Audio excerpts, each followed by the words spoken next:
ಕರ್ನಾಟಕ ರಾಜ್ಯದ ಅತ್ಯುನ್ನತ ನಾಗರಿಕ ಪ್ರಶಸ್ತಿ ಯಾವುದು ಗೊತ್ತಾ? ಸರಿಯಾದ ಉತ್ತರ ಕರ್ನಾಟಕ ರತ್ನ. ಈ ಪ್ರಶಸ್ತಿಯನ್ನು ಯಾವುದೇ ಕ್ಷೇತ್ರದಲ್ಲಿ ಅಸಾಧಾರಣ ಸಾಧನೆಯನ್ನು ಮಾಡಿರ್ತಾರಲ್ಲ ಅಂಥ ವ್ಯಕ್ತಿಗಳಿಗೆ ನೀಡುತ್ತಾರೆ. ಈ ಪ್ರಶಸ್ತಿಯನ್ನು 1992ರಲ್ಲಿ ಪ್ರಾರಂಭ ಮಾಡಿದರು. ಆ ಸಮಯದಲ್ಲಿ ಕರ್ನಾಟಕದ ಮುಖ್ಯಮಂತ್ರಿಗಳು ಯಾರಾಗಿದ್ದರು ಅಂದರೆ ಎಸ್ ಬಂಗಾರಪ್ಪನವರು. ಒಟ್ಟಾರೆಯಾಗಿ ಈ ಪ್ರಶಸ್ತಿಯು ಈವರೆಗೆ 10 ಜನ ಗಣ್ಯರಿಗೆ ನೀಡಿ ಗೌರವಿಸಿದ್ದಾರೆ. ಅದರಲ್ಲಿ ಮೊದಲಿಗರು ಯಾರು ಅಂದರೆ ಜ್ಞಾನಪೀಠ ವಿಜೇತರಾಗಿರುವಂಥ ಕುವೆಂಪುರವರು. ಹಾಗೆ ಇತ್ತೀಚೆಗೆ ಸಿಕ್ಕಿರುವಂಥ 10ನೆಯ ವ್ಯಕ್ತಿ ಯಾರು ಅಂದರೆ ಪುನೀತ್ ರಾಜ್ಕುಮಾರ್ ಅವರು.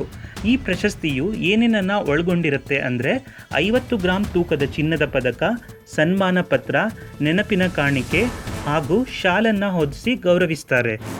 ಹಾಗೆಯೇ ಇನ್ನುಳಿದ ಗಣ್ಯರುಗಳು ಯಾರ್ಯಾರಂದರೆ ರಾಜ್ಕುಮಾರ್ ಅವರು, ಎಸ್ ನಿಜಲಿಂಗಪ್ಪ, CNR ರಾವ್, ದೇವಿ ಪ್ರಸಾದ್ ಶೆಟ್ಟಿ, ಭೀಮ್ಸೇನ್ ಜೋಶಿ, ಶಿವಕುಮಾರ್ ಸ್ವಾಮಿಗಳು, ದೇ ಜವರೇಗೌಡ, ಹಾಗೆಯೇ ವೀರೇಂದ್ರ ಹೆಗ್ಗಡೆಯವರು.